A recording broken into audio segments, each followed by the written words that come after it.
The IDF sent out sharp reminders that multi-front war is ongoing. Naval ships targeted a Houthi power plant in Yemen, while ground forces in Gaza began implementing the first stages of the plan to take over Gaza City. More from ILTV's Steve Leibowitz. The Navy carried out the morning strike on a power plant south of Sanaa, the Houthi-controlled capital of Yemen. Local reports show large explosions in the area that knocked generators out of service. The Army confirmed that it hit energy infrastructure used by the Houthis. The strike was carried out by Navy missile boats in response to repeated and ongoing attacks by Houthi missiles and UAVs targeting Israel. This marked the second time that the Navy has struck in Yemen after an attack on the Houthi-controlled Hodeidah port in June.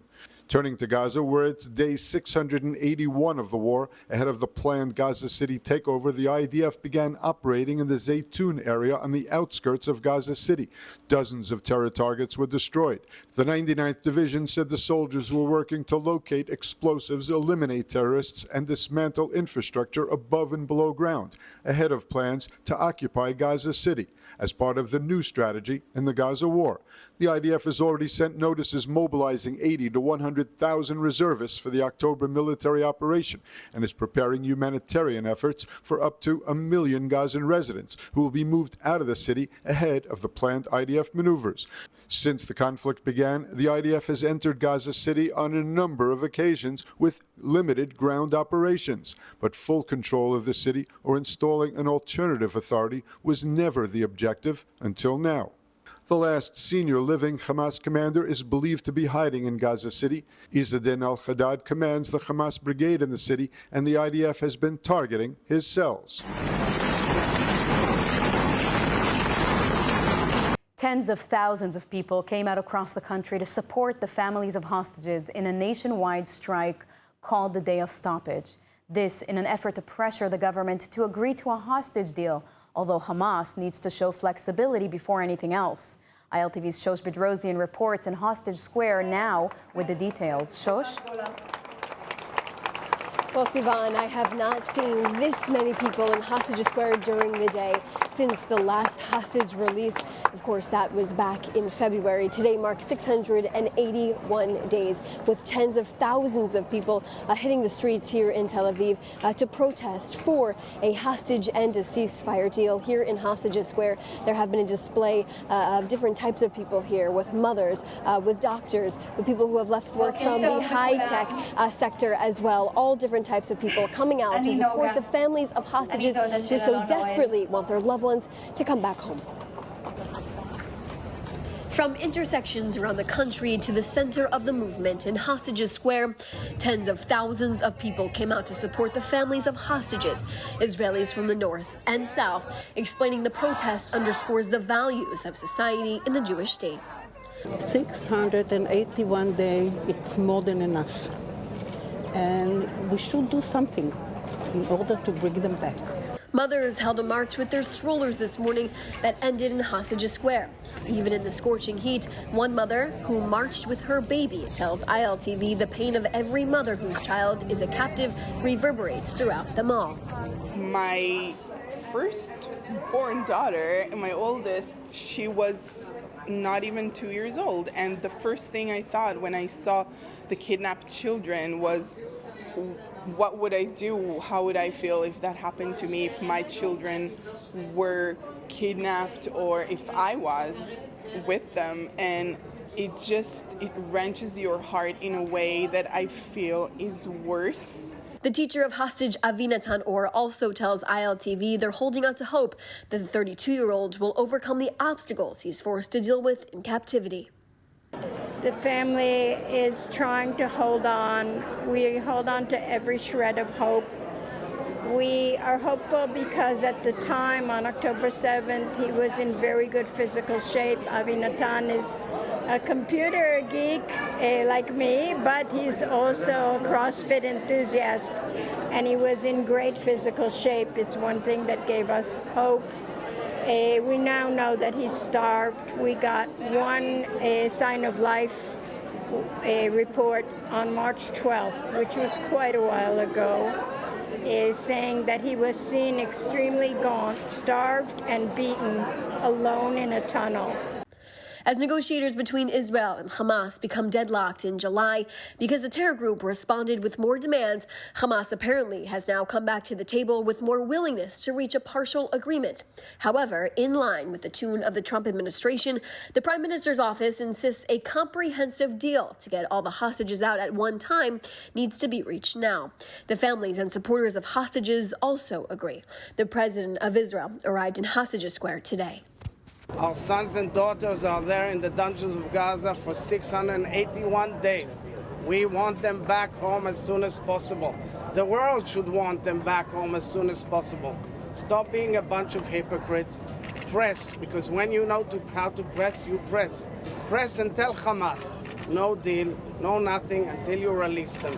And I want to say to our brothers and sisters all over the world, we are together in this plight. We want the hostages back home.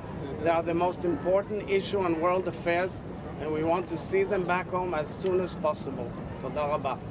And it's been an incredibly emotional and heavy day here from the beginning of the morning, with the parents and mothers and fathers of some of these hostages coming out to speak to remind the public of who is still trapped in Hamas captivity, dead or alive. They say every single hostage, all 50 of them, need to come home as soon as possible. Sivan?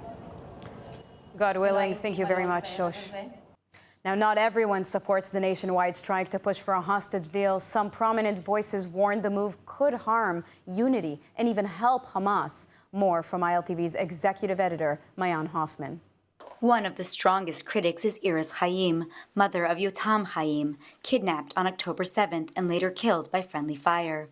In a personal letter, she said that while she is ready to support painful concessions to bring the hostages home, shutting down Israel's economy is, in her words, a dangerous mistake. Chaim argued that the strike would deepen rifts in society and risk giving Hamas the impression that it can paralyze Israel from within. She stressed that every Israeli already cares about the hostages, pointing out that families across the country have sacrificed with money, volunteering, and even their children's lives. The shutdown, she wrote, is another small victory for Hamas. אנחנו כאילו משביתים את המשק, וזה עולה המון כסף, השביתה הזאת. מאוד קשה להחליט, כי באמת, מה בסך הכל אנחנו רוצים? אנחנו רוצים שיהיה לנו טוב. כמה חשוב כיהודים שיהיה לנו בית. יש לנו בית שאנחנו צריכים לשמור עליו. Chaim's opposition was echoed by senior rabbis from across the country. In an open letter, figures including Rabbi Dov Lior, Rabbi Shmuel Eliyahu, and Rabbi Yaakov Ariel warned that weakening the home front could demoralize soldiers at the front. They said protests at this stage risk undermining the war effort and called instead for unity and support for the troops. I'm also concerned for the morale amongst our soldiers who have been fighting already for around 2 years. Others spoke out on a more personal level. Writer Chagai Lober, whose son was killed in battle, wrote in a short essay for Arutz Sheva that he refuses to join the strike in his son's name. He wrote that while organizers of the protest do not own the pain of the families, many Israelis, himself included, believe the right way to support the hostages is through strength and solidarity, not by shutting down the country. The message from these critics is clear. Sympathy for the hostages is universal, but dividing the nation, they say, is not the path to bring them home. And joining me now to discuss all of this is Lieutenant Colonel in Reserves Avital Leibovich, Director of AJC's Israel Office and former IDF spokesperson. Thank you for joining. Thank you. So, Avital, we're seeing a nationwide strike led by hostage families and massive rallies demanding action. What are these protests aiming to achieve, and could they actually shift government policy? Well, I heard the previous reports, and I have to say there is no right and wrong in this case, and there is no scientific answer in this case. This is a one-day protest, which involves a big portion of the population here, but there are also many others who stayed at home. So this is a way to actually identify with the families, and not more than that. I think that's the way it should be treated. In other words, nobody expects that tomorrow morning the hostages will be released following these protests. From the family's perspective, definitely this is a way to increase the profile of this issue And obviously, the time is pressing as we all witness the recent footage that Hamas released in the last couple of weeks. Absolutely horrifying, the footage that was released. It seems there's a growing divide between those prioritizing the hostage return and those supporting the continuation of the war until Hamas is destroyed. How fragile do you think is Israeli unity right now? Well, I don't think that we should build this kind of thesis based upon one day of protest. I don't think the country is totally divided on this issue. On the contrary, most of the country, I don't know anybody in my environment, doesn't matter what party, what political affiliation he or she, what the age are, if they're Jews or non-Jews, most of the country, the vast majority, the huge vast majority of this country wants the hostages to return.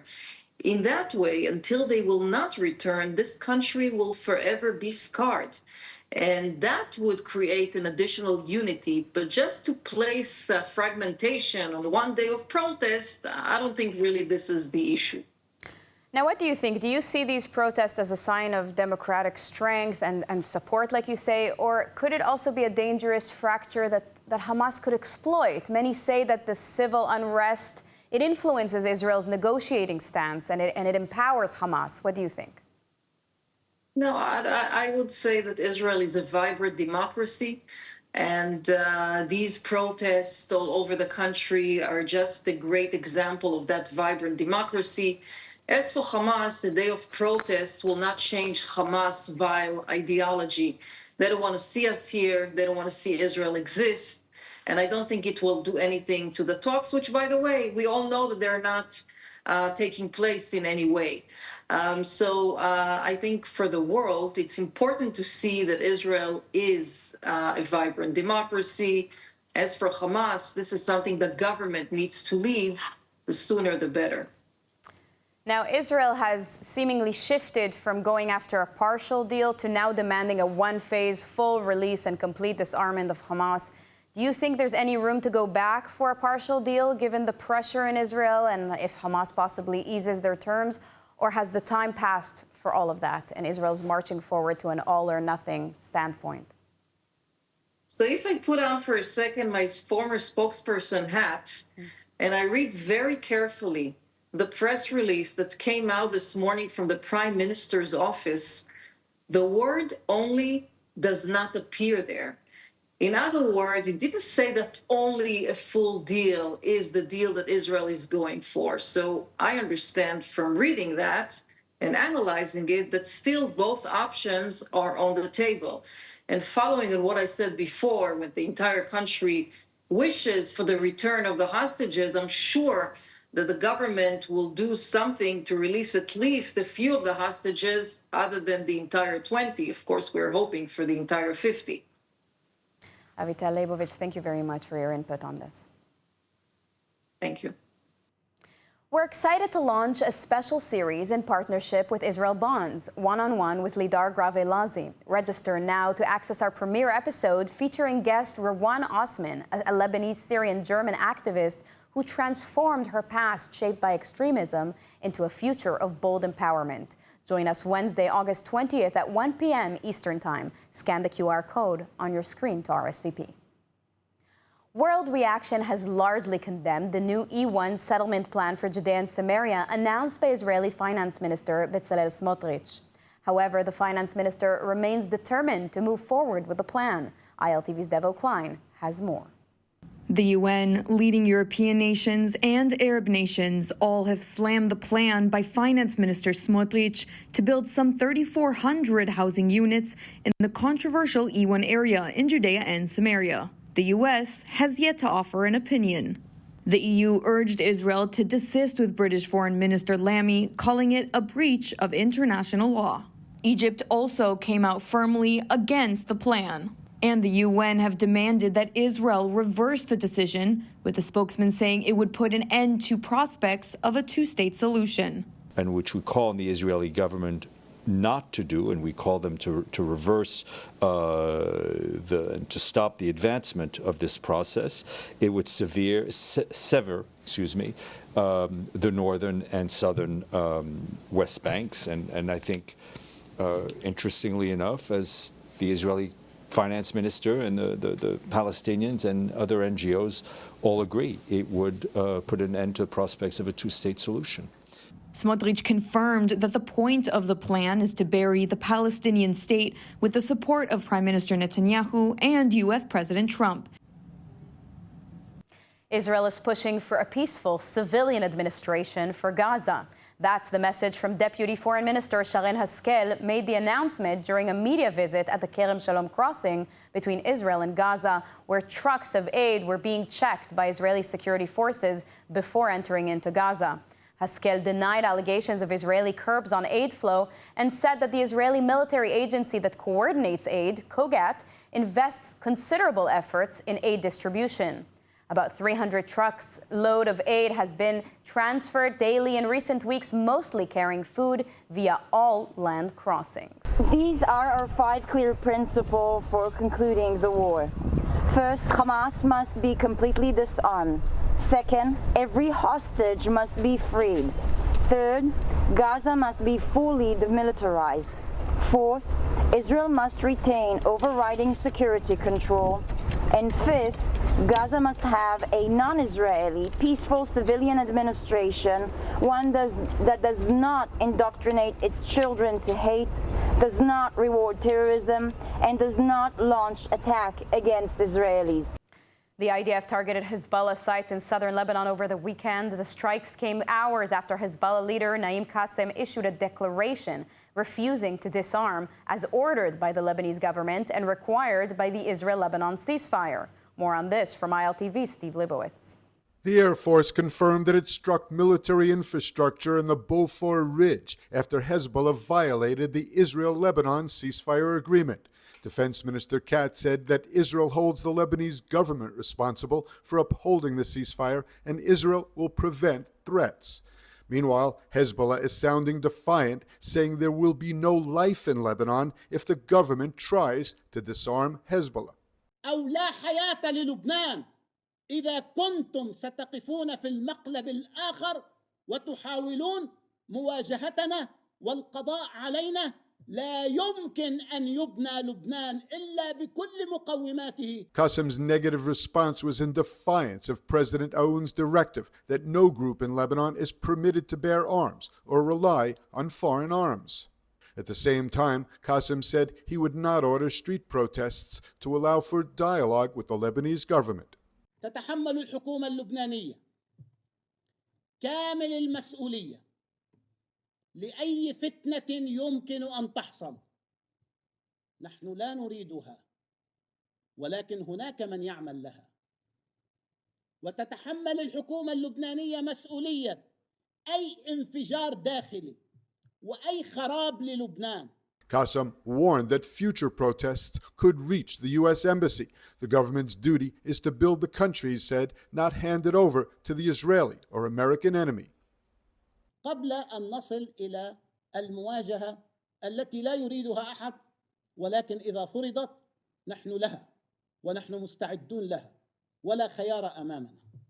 ساعتها بتصير التظاهرة بالشوارع، بتعم لبنان، بتروح على السفارة الأمريكية. Now, how do we prepare students for a world shaped by artificial intelligence and rapid digital change? That was the focus of a high-level conference in Tel Aviv, bringing together educators, commanders, and tech leaders under one roof. ILTV's Mayan Hoffman has the story. Here I am at the Future Skills Conference sponsored by AFECA, Globes, and the Trump Foundation. This is a full day of learning, an opportunity for networking among academia, IDF, and the business community to talk about artificial intelligence, digitization, and the skills that are needed to bring a country into the future. The Future Skills Conference aimed to answer a pressing national question. What skills are truly essential in a world increasingly shaped by technology and specifically AI? Hosted by AFECA Academic College of Engineering, Globes, and the Trump Foundation, the conference drew hundreds of senior leaders from Israel's education system, military, academia, and the high-tech industry. The focus? how to better equip today's students and tomorrow's workforce with tools to thrive in a fast-changing world. The education system in the academia hasn't changed for many, many years, while the job market has changed dramatically. The AI penetration just amplified this problem because when you're using AI, you need to have skills like critical thinking and creativity. Moyal emphasized the growing mismatch between how and what we teach and what's needed, adding that the digital shift demands urgent reforms to keep educational processes relevant. We are converging to a point in which the human intelligence and artificial intelligence will need to converge to a point that we both work together to be more effective. So we are on a journey. That journey, he says, requires cross-sector collaboration, something the conference exemplified by bringing together IDF commanders, business leaders, and policymakers. Israel is a real power, thinking about the future, providing the nations the right skills in order to protect themselves. In order to do so, you need education, and the right education is at the lower level. And my recommendation is to start with a lower level of education and grow up with a better understanding on the future requirements. Conference organizers say it's not just about math and coding, but about creativity, problem solving, teamwork, and lifelong learning. The goal, to bridge the gaps between classroom and career, theory and application, and help build a resilient, future-ready society. We owe it to our children, to the next generation, to help them bring Israel to a better future, much better than the present that we provided them with. Some 30,000 people gathered Thursday night in Tel Aviv's Yarkon Park for the second annual Nova Healing Concert, an evening of music, resemblance, and resilience, marking nearly 2 years since Hamas's massacre at the Nova Music Festival on October 7th, 2023. ILTV's Devo Klein has the story. In a night full of joy mixed with grief, memory mixed with resilience, the second annual Nova Healing Festival commenced at the Yarkon Park in Tel Aviv. The event marks nearly 2 years since the massacre that took 378 beautiful souls. 44 hostages were taken from the Nova Music Festival.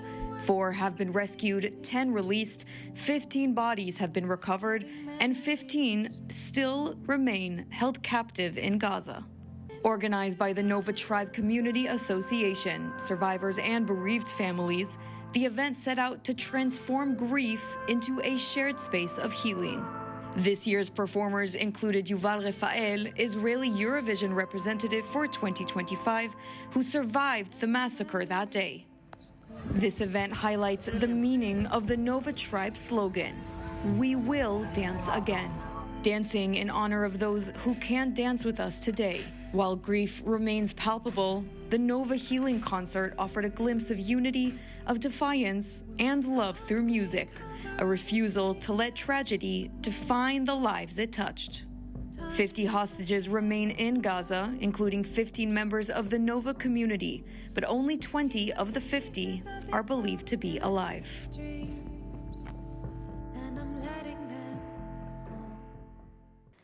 Now let's take a look at the weather forecast. Cloudy skies are expected around most of the country tonight, with temperatures reaching lows of 25 degrees Celsius or 77 degrees Fahrenheit. Then tomorrow we'll see partly cloudy skies alongside hot temperatures, seeing highs of 32 degrees Celsius or 90 degrees Fahrenheit.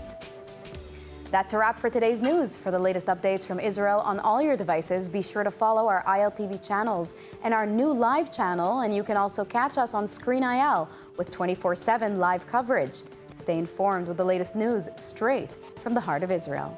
I'm Sivan Raviv. Be well, be safe, and thank you so much for watching.